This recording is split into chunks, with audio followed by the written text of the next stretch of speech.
Gas prices are above $4 a gallon nationwide, including at some stations right here in the northwest suburbs, closing in on an all-time record. The Twin Cities average is $3.82 per gallon and rising.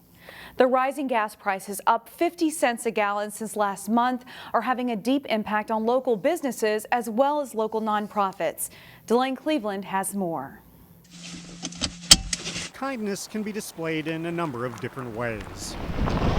Head east on 63rd Avenue North. And for the past 3 months, it's kind of fun. Joanne Reinhardt has used her car to extend a helping hand to those in need. Good morning, Mr. Pearson. Joanne volunteers for the Meals on Wheels program. Morning, Janet. Delivering hot meals to seniors and other homebound people around the Northwest Metro. I retired from my nursing career of 45 years, July of last year, and I knew that I wanted to do something helping because that's what I did as a nurse. This kind of fulfills that. The half-dozen people on Joanne's route appreciate the periodic visits. The food is good. The people that bring it are just super. They kind of check on me at the same time to make sure I'm okay, which I am. It's a valuable service that's about to become more expensive for Meals on Wheels drivers. Anyone who's filled up their tank in the last couple weeks will notice that the price at the pump is nearing $4 a gallon. We're definitely seeing the impact and worried about the future impact if these prices keep going up. Cross Services, which operates a food shelf and runs the Meals on Wheels program, is already starting to feel the effects of the rise in gas prices. From the trucks getting the food to us, going to pick up the food and bringing the food here to our residents, they're coming in asking us for gas cards to help them get to and from work. It's anybody's guess as to how long the price at the pump will stay at or surpass the current levels. But for people like Joanne, who's lucky enough to drive a fuel-efficient Prius, she plans to keep delivering meals regardless of the increased cost. I filled up on Saturday and it was $3.09 and I'm thinking, oh please just hold, but probably won't. Thank you. You're welcome. In Maple Grove, Delane Cleveland, CCX News. The state's nearly $9.3 billion surplus has lawmakers proposing ideas and pushing legislation. Senator Warren Limmer of Maple Grove is calling for a permanent tax relief. He provided a statement on the surplus, calling it, quote, atrocious. In a statement to CCX News, he goes on to say that while the government may have a strong surplus, Minnesota families and workers are struggling due to worsening inflation rates. Limmer is calling for legislation that would fully eliminate the Social Security income tax on seniors. House Speaker Melissa Hortman in Brooklyn Park said House Democrats are working on a property tax refund proposal focused on senior citizens. Brooklyn Park police continue to investigate a shots fired case in what officers believe was an apparent act of road rage. The incident happened early Sunday morning at the intersection of West Broadway and 93rd Avenue. One vehicle was traveling north on West Broadway when another vehicle traveling west on 93rd Avenue went through a stoplight. The driver with the right-of-way honked his horn, and that's when the driver of the other vehicle, a Chevy Equinox, rolled down his window and fired about 5 shots. No one was injured and no damage was reported. As we went to air Monday, no arrests have been made. Authorities have identified a driver killed in a single vehicle car crash in Maple Grove. The accident happened last Wednesday evening near the intersection of Nottingham Parkway and Bass Lake Road. The medical examiner identified the driver as 50-year-old Troy Meist of Maple Grove. Police say Meist was heading south on Nottingham when his vehicle left the road, struck a fence and several trees before ending up in a residential backyard. He died at the scene. It was March 6, 2020, when Minnesota had its first case of COVID-19, and it has been more than a year since the state began receiving vaccines. It was almost last year ago at this time when State Health Commissioner Jan Malcolm visited Golden Valley to receive her first dose of the vaccine. Malcolm received the Johnson & Johnson dose last year at Courage Kenny Rehab Institute. She is among 3.6 million Minnesotans who have completed the vaccine series. That's just over 70% of the eligible population. 93% of seniors ages 65 plus have received all of their doses.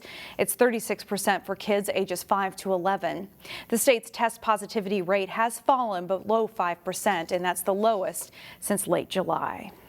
A local state representative is behind a bill to have Minnesota do its part in addressing climate change.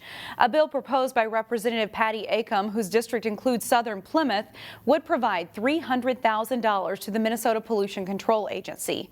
That money would be used to prepare a report on potential statewide strategies to reduce greenhouse gas emissions. The state has a 2030 goal of reducing emissions by 30% from a 2005 starting point.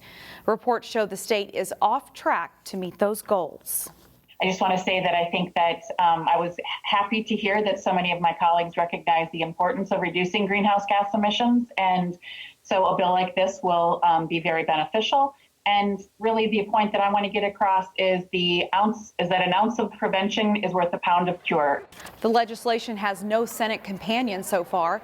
3 years ago, CCX News was there as high school students held a march to the state capitol to protest legislative inaction on climate change. The Plymouth Community Center's new art gallery is now open. The art gallery is located on the first floor of the Plymouth Community Center. It's free and open to the public. The inaugural exhibit features Plymouth artist Skip Sturtz, who retired from his corporate job in 2014 to pursue his lifelong passion for drawing. The gallery will be a great opportunity for local artists to showcase their work. A lot of the exhibits I'm coordinating with the Plymouth Arts Council in a partnership to bring artists to the space. We have a great group of artists right here in our community, so it's a great way to feature them. The art gallery is part of the newly renovated and expanded Plymouth Community Center. We will leave you with more of the show.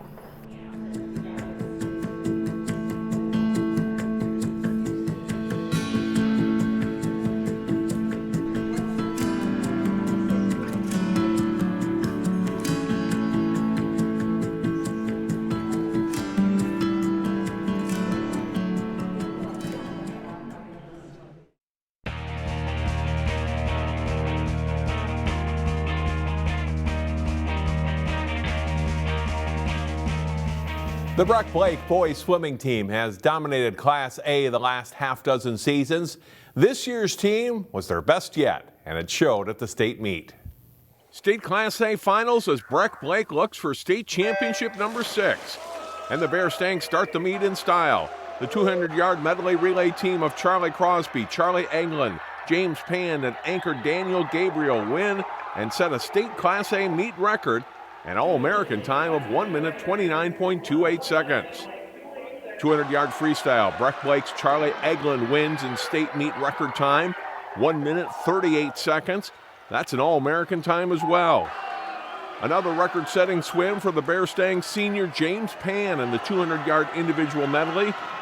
He wins in 1:48.12. Pan later won the 100 breaststroke. 50 freestyle, and Charlie Crosby sets a Minnesota all-time record and just misses the national prep record, winning in 19.57 seconds. He'll swim next year at the University of Texas. 100 freestyle race, Henry Webb wins for Breck Blake in 45.34 seconds. 3 Bear Stangs finish in the top 7 in this event. 100-yard backstroke, Crosby dominates the field.